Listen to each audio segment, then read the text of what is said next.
श्रवण संघीय महामंत्री पूज्य गुरुदेव श्री सौभाग्य मुनि जी महाराज साहब, योग परिशोपाध्याय भगवान श्री परमेश्वर जी महाराज साहब, माम जीवन निर्मात्री श्रवणी स्वामी सदगुरुवर्या डॉक्टर श्री रवि रश्मि जी महाराज साहब के पावन चरण कमलों में वंदन नमस्कार करने के पश्चात उपस्थित भव्य आत्माओं, सुन रहे हैं आप श्रीमद उत्तराधि सूत्र की परमात्मा की दिव्य वाणी अंतिम देशना। तृतीय अध्याय के अंदर परमात्मा प्रभु महावीर 4 परम अंगों की बात करते हैं जो दुर्लभ है। वे कहते हैं कि 4 परम अंग प्राप्त किए बिना जो जीवन मिट्टी का पिंड बन करके रह जाता है, वही जीवन धन्य होता है जिनको ये 4 परम अंग प्राप्त हो जाते हैं। दुर्लभ होते हैं ये 4 परम अंग। जब ये 4 परम अंग जीवन को प्राप्त होते हैं तब इसी मिट्टी की देह में चिन्मय की ज्योत जल उठती है। बिना इन 4 अंगों को प्राप्त किए हर बार ये मिट्टी की देह मिट्टी में मिल जाती है और व्यर्थ हो जाती है।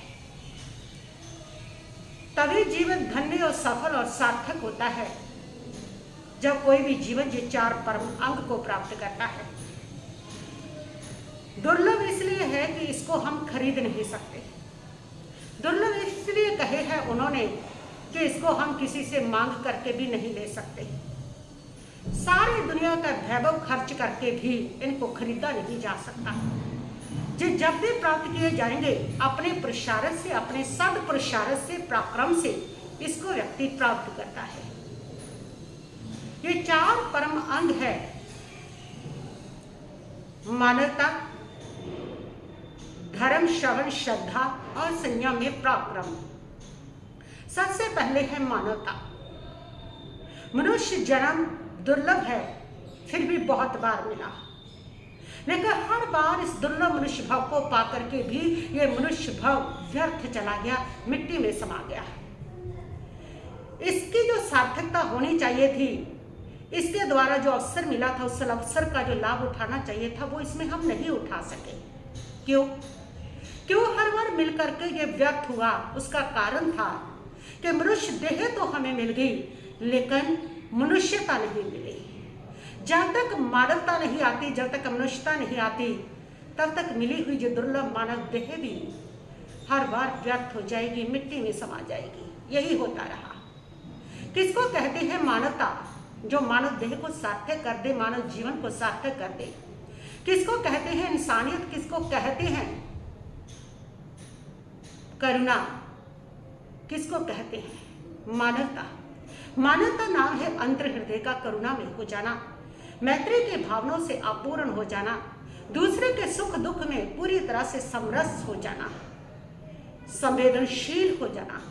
इतने संवेदनशील के दूसरे का सुख दुख अपना सुख दुख लगने लगे। इतने संवेदनशील कि दूसरे के दुख को देख करके दुख की अनुभूति हो, दूसरे के अपमान को देख करके स्वयं के अपमान की, स्वयं की निंदा की अनुभूति हो। और ये मानवता जब व्यक्ति के भीतर आ जाती है, उस समय वो व्यक्ति इतना संवेदनशील हो जाता है कि वह किसी को भी दुख नहीं दे सकता, किसी से झगड़ा नहीं कर सकता, किसी से भी राग द्वेष नहीं कर सकता, वह किसी की भी निंदा नहीं कर सकता, किसी को भी अपमानित नहीं कर सकता। उसको ये सब कुछ करते हुए बिल्कुल वैसे लगता है जैसे स्वयं के साथ होता है। अपने कुछ धरातल पर देख करके उस व्यवहार से उसको वैसी ही पीड़ा होती है।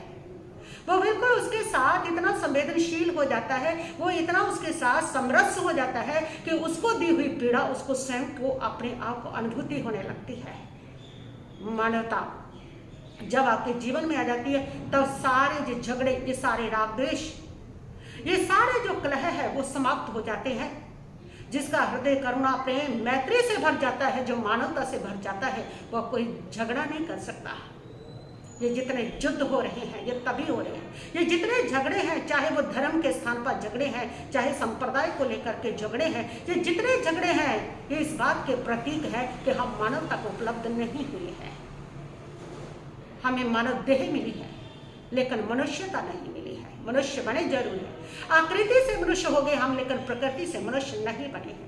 अगर प्रकृति से मनुष्य होते तो फिर ना जो झगड़े होने थे, ना युद्ध होने थे, ना कलह होने थे, ना किसी से राग होना था, ना द्वेष होना था, ना किसी की निंदा कर सकते थे और ना ही किसी का अपमान कर सकते थे। लेकिन ये सब हम धर्म की सारी क्रिया करते हुए आराम से करते हैं। हमें कोई संवेदना ही नहीं है कि जिसकी निंदा की जा रही है उसकी आत्मा पर क्या बीतती है, जिसका अपमान करते हैं, जिससे झगड़ा करते हैं, जिससे द्वेष कर रहे हैं, जिसको परेशान कर रहे हैं, जिसके ऊपर अंजाम ठोक रहे हैं, जिसके साथ जो भी कर रहे हैं उसकी स्थिति क्या है, उसकी कोई हमें संवेदना ही नहीं है।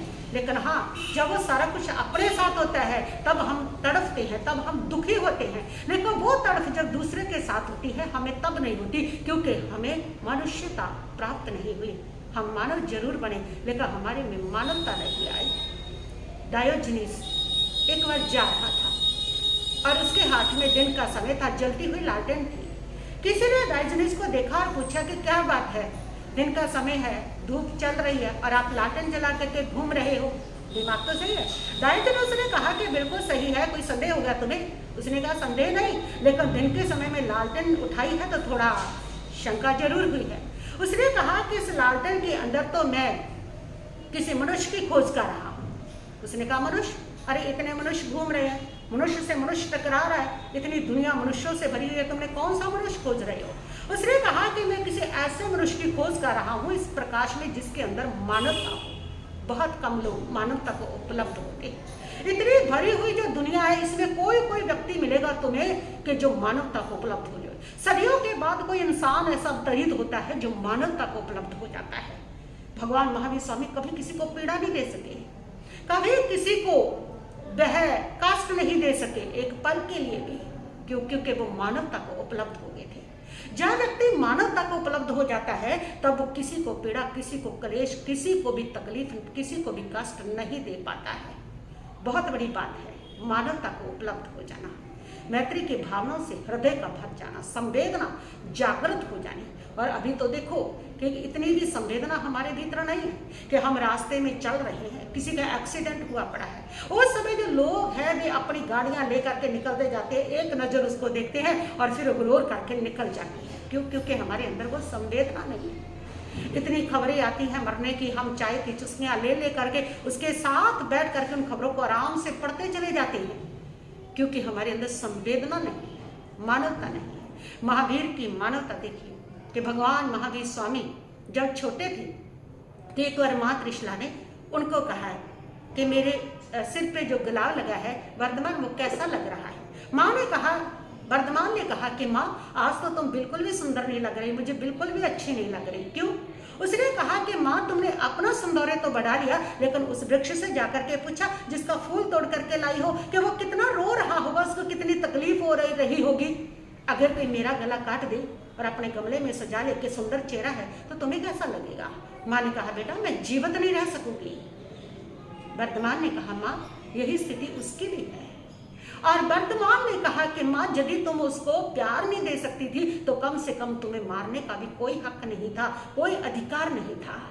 इतने करुणाशील थे महावीर, इतने करुणा और मानवता से भरे हुए थे महावीर कि एक पेड़ पौधे को भी कष्ट नहीं दे सकते थे, छोटे छोटे जीवों को भी वो कष्ट नहीं देते थे, सारे जीवों के लिए उन्होंने अभिधान दिया। इतने करुणाशील थे महावीर। और हम पूरे बड़े बड़े महात्मा लोगों को भी कष्ट देते चले जा रहे हैं, माँ बाप को भी कष्ट देते चले जा रहे हैं। जो हमारे पूज्यजन है हम उनका भी अपमान करने से, उनको भी कष्ट देने से बाज नहीं आते हैं। बहुत मुश्किल है मानवता को उपलब्ध होना। तो पहली घाटी है महावीर कहते हैं, पहला परम अंग है जो आपके जीवन को धन्य बनाता है, जो आपके स्मरण में देह में ज्योति जला देता है चिन्मय की, वो पहला अंग है जिसको प्राप्त करना है और वो अंग है मानवता का अंग है। और दूसरा है धर्म श्रवण। दुर्लभ है धर्म श्रवण, बहुत मुश्किल है धर्म श्रवण करना, बहुत कठिन है धर्म श्रवण करना, क्योंकि उसमें मन ही नहीं लगता। सुनना कोई कठिन नहीं है, लेकिन धर्म सुनना कठिन है। गीत सुनने में आनंद आता है, उसके साथ साथ रेडियो सुनने में आनंद आता है। क्रिकेट की कमेंट्री जब होती है ना, कमेंट्री, तब देख लीजिए कितना आनंद आता है। लोग चिपक पकड़ के बैठ जाते हैं टेलीविजन के साथ, उठते ही नहीं है, सुनने में पूरा आनंद आता है। किसी की निंदा हो रही है उसको भी सुनने में पूरा आनंद आता है, पूरा रस आता है। इतना रस भगवान महावीर को सुनने में नहीं आता, इतना रस गीता सुनने में नहीं आता, इतना रस कुछ भी सुनने में नहीं आता जितना रस निंदा चुगली करने और सुनने में आता था। तो पूरी तरह आनंद आ जाता है। लेकिन धर्म श्रवण उसमें हमारा मन नहीं लगता। पहले तो उसमें आने की इच्छा नहीं होती, बहुत कम लोग उसको सुनते हैं। अब देख लीजिए कितने के लोग सुनते हैं। इस दुनिया के अंदर कम से कम 8 अरब लोग हैं, और 8 अरब लोगों में कितने लोग हैं जो धर्म सुनते हैं। आप इस लुधियाना में देख लीजिए, कम से कितनी आबादी होगी आपके लुधियाना की? 40-45 लाख आबादी है। उस 40-45 लाख में 15-20 के करीब चतुर्मास होंगे, और उन सारे स्थानों पर कितने के लोग हैं? 200-250 इतने ही लोग हैं। तो कुल मिला करके आप लगा लीजिए 2,500-3 हजार लोग सुन रहे हैं। 45 लाख नहीं, 2,500-3 हजार लोग सुन रहे हैं। इसलिए धर्म श्रवण वो दुर्लभ है। और अगर मोबाइल सुनना है, रेडियो सुननी है, टीवी पर सुनना है, और वो सारी दुनिया सुन रही है, वो तो हर समय कानों में लगा करके और चलते हुए भी सुन रहे हैं, खाते हुए भी सुन रहे हैं, उसको तो इतना ज्यादा सुना जा रहा है कि किसी पल उससे तो विरक्त होते ही नहीं है। लेकिन अगर दुर्लभ है तो वो धर्म श्रवण करना दुर्लभ है। धर्म को सुनना मुश्किल है, कठिन है, और आकर के भी नहीं सुन पाते हैं। आकर के भी अगर बैठ गए हैं, किसी ने भेज दिया है, किसकी प्रेरणा से आ गए हैं, यो अपना धर्म समझ करके आ गए हैं, तो भी बैठे देश से यहाँ होते हैं, मन से कहीं और होते हैं, फिर भी नहीं सुन पाते। और बहुत सारे जो लोग हैं वो तो बैठे बैठे नींद लेते रहते हैं, आंखें बंद, नींद आ रही है, कोई पता नहीं महाराज जी क्या सुनागे क्या नहीं सुनागे हैं। तो बहुत कम लोग हैं सुनने के लिए जो आए हैं, उनमें भी बहुत कम लोग हैं जो धर्म को सुन लेते हैं, क्योंकि ये दुर्लभ है सुनना धर्म को। और ये घाटी इसको भी अगर पार कर लिया, और दूसरा है श्रद्धा कि मानवता भी आ गई, सुन भी लिया, धर्म को सुन लिया, फिर सुन करके उसके ऊपर श्रद्धा का आना बहुत ज्यादा मुश्किल है। प्रभु कहते हैं श्रद्धा परम दुल्हा, श्रद्धा को प्राप्त करना परम दुर्लभ है। श्रद्धा बहुत बहुमूल्य वस्तु है। जिसके जीवन में श्रद्धा आ गई उसके जीवन में सब कुछ आ गया। जहां श्रद्धा है वही तप सफल है, वही जप सफल है, ध्यान सफल है, उसकी सारी साधना सफल है अगर श्रद्धा है। अगर श्रद्धा नहीं है ना तप भी व्यर्थ हो जाएगा, साधना भी व्यर्थ हो जाएगी, धर्म भी व्यर्थ हो जाएगा, जाप भी व्यर्थ हो जाएगा, सारे दान भी व्यर्थ हो जाएगा बिना श्रद्धा के। श्रद्धा के साथ तो दिया हुआ छोटा सा खीर का दान भी इतना बड़ा स्वरूप ले लेता है कि अगले भाव में वो शाली भद्र बनता है, जिसकी समृद्धि की तुलना राजा शैने की समृद्धि भी नहीं कर पाती। ये श्रद्धा का परिणाम है। श्रद्धा क्रांति करती है, आपके जीवन में परिवर्तन ला देती है। श्रद्धा आपके जीवन को समृद्धि से भर देती है। श्रद्धा के अंदर इतनी बड़ी ताकत है कि श्रद्धा भौतिक वैभव तो छोड़ो, श्रद्धा आध्यात्मिक वैभव इतना दे देती है कि श्रद्धा जब आपकी मजबूत और दृढ़ हो जाती है, आपका भ्रमण भी सीमित हो जाता है, उसको स्मक्तव भी कहा जाता है। देव गुरु धर्म के ऊपर जब दृढ़ श्रद्धा आ जाती है तो व्यक्ति का तीर्थंकर गोतर तक बंद हो जाता है, सारा संसार सिमट जाता है। श्रद्धा के अंदर इतनी ताकत है कि पत्थर के ऊपर भी अगर श्रद्धा कर ली है तो पत्थर में भी श्रद्धा भगवान को प्रकट कर दिया करती है। ये श्रद्धा का शक्ति हुआ करती है, श्रद्धा की ताकत हुआ करती है। कहते हैं कि राम जी को लंका के ऊपर चढ़ाई करनी थी, सीता का किडनैप जब हुआ था, और उस समय लंका पर चढ़ाई करने के लिए सेतु बंधन का काम चल रहा था। उस समय के 2 कुशल इंजीनियर थे, नल और नील, और उनके निर्देशन में सेतु बंधन हो रहा था। साथ में बहुत सारी वानर सेना थी, और वो सारे राम का नाम लेकर के पत्थरों पर और पानी में डाल रहे थे, और पत्थर पानी पे तैर रहे थे। राम आए, राम ने देखा तो बड़ा आश्चर्य हुआ कि पत्थर पानी पे तैर रहे, राम नाम लिखा हुआ और वो पानी पे तैर रहे।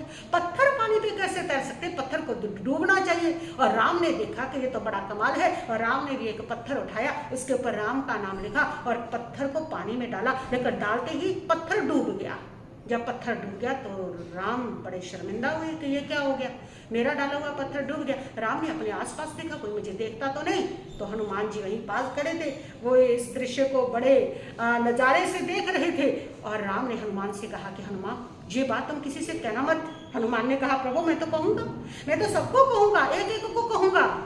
राम ने कहा अरे तुम तो मेरे सबसे बड़े भक्त हो, और कैसे भक्त होकर तो मेरी आज्ञा नहीं मान रहे हो? तो राम ने कहा कि प्रभु हनुमान ने कहा कि प्रभु मैं आपका सच्चा भक्त हूँ और आपका परम भक्त हूँ, आपकी हर आज्ञा मानूंगा, लेकिन इसको छोड़ करके ये तो मैं हर एक व्यक्ति को बताऊंगा, सबको बताऊंगा। राम ने कहा कि हनुमान मान जा, मेरी बदनामी होगी, लोग क्या कहेंगे कि राम ने जिस पत्थर को छोड़ा वो तो डूब गया। हनुमान ने कहा कि प्रभु मैं तो कहूंगा, बदनामी हो चाहे ना हो मैं तो कहूंगा, मैं तो भरे संसार में जाके कहूंगा, बाजार में जाके कहूंगा, सारी वानर सेना के एक एक कान में जाकर के बताऊंगा, सबको बताऊंगा। राम बड़े परेशान, हनुमान को क्या हो गया, हनुमान नहीं मानने में आ रहे। राम ने गुस्से में थोड़ा आकर के कहा तेजी में, अच्छा तो बताओ क्या कहोगे।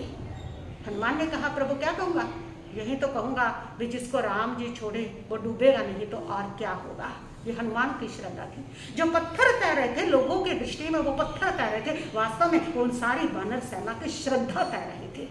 ये श्रद्धा की ताकत होती है कि पत्थर भी पानी पर तैर जाया करते हैं। ये श्रद्धा की ताकत है कि आग भी पानी बन जाया करती है। ये श्रद्धा की ताकत है कि सूली भी सिंहासन बन जाया करती है। ये श्रद्धा की ताकत है।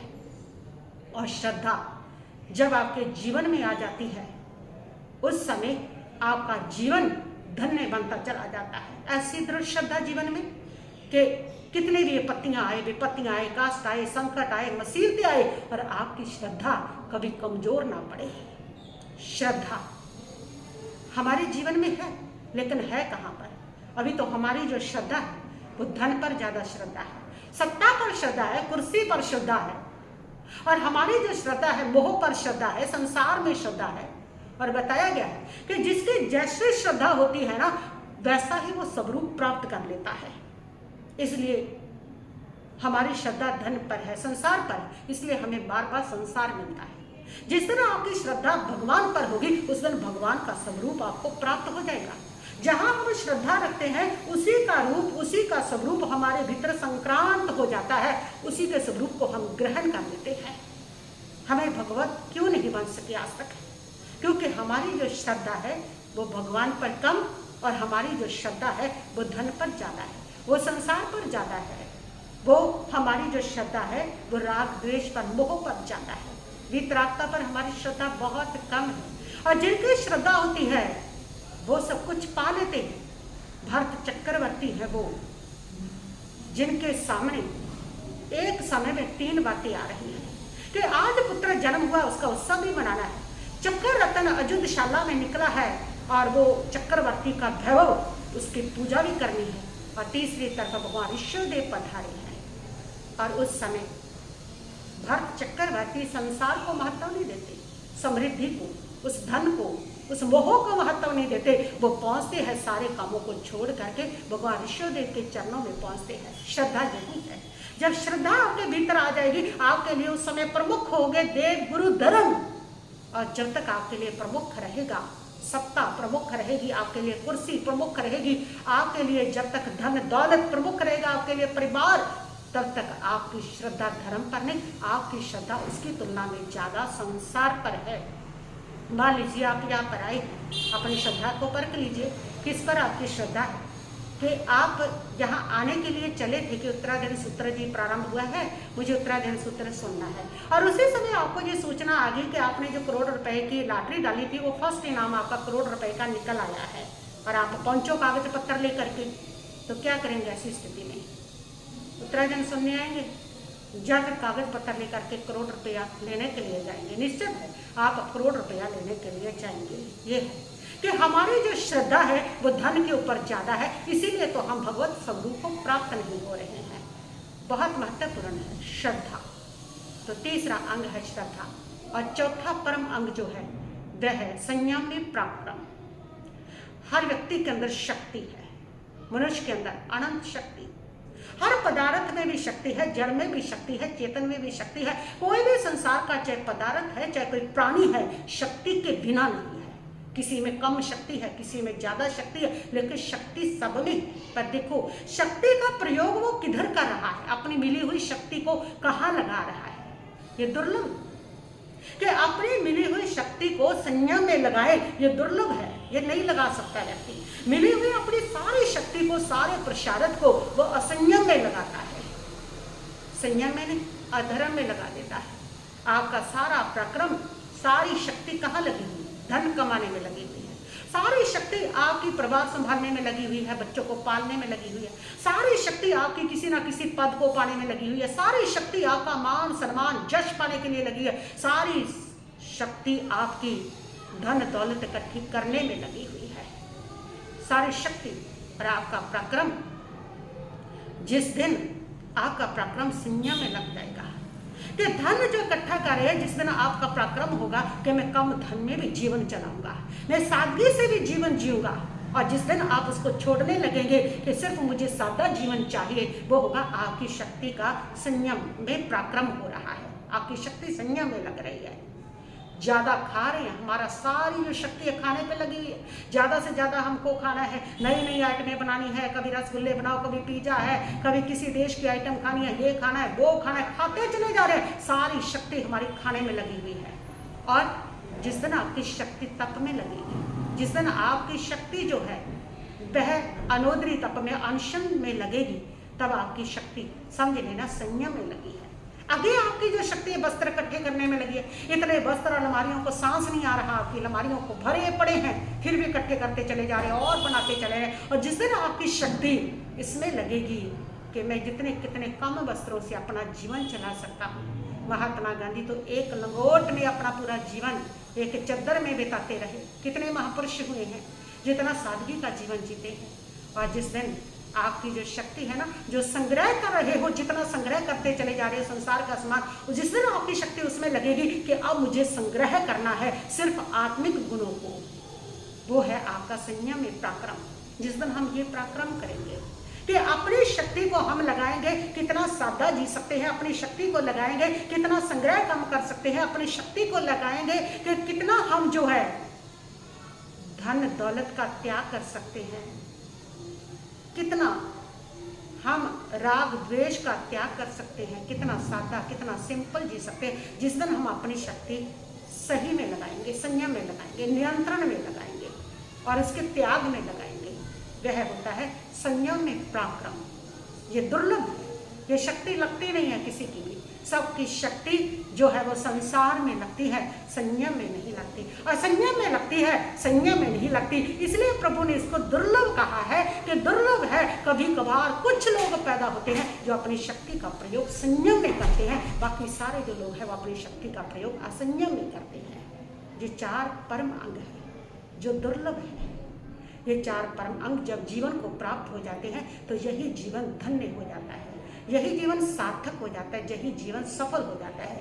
तब ये देह, इस मिट्टी की देह में चिन्मय की ज्योत जलने लग जाती है, तब इस मिट्टी की देह में उस परमात्मा का मिलन हो जाता है, तब ये मानव भाव भी सार्थक हो जाता है। तो ये 4 परम अंग प्रभु बताते हैं जो दुर्लभ है, जो मिलते नहीं है, बड़े प्रसारत से व्यक्ति जिनको प्राप्त करता है। मनुष्यता का आना दुर्लभ है, श्रुति धर्म श्रवण का दुर्लभ है, श्रद्धा का आना दुर्लभ है, और फिर संयम में हम अपनी शक्ति का प्रयोग संयम में करें, ये दुर्लभ है। धर्म में करें, अध्यात्म में करें, सद्गुणों में करें, ये दुर्लभ है।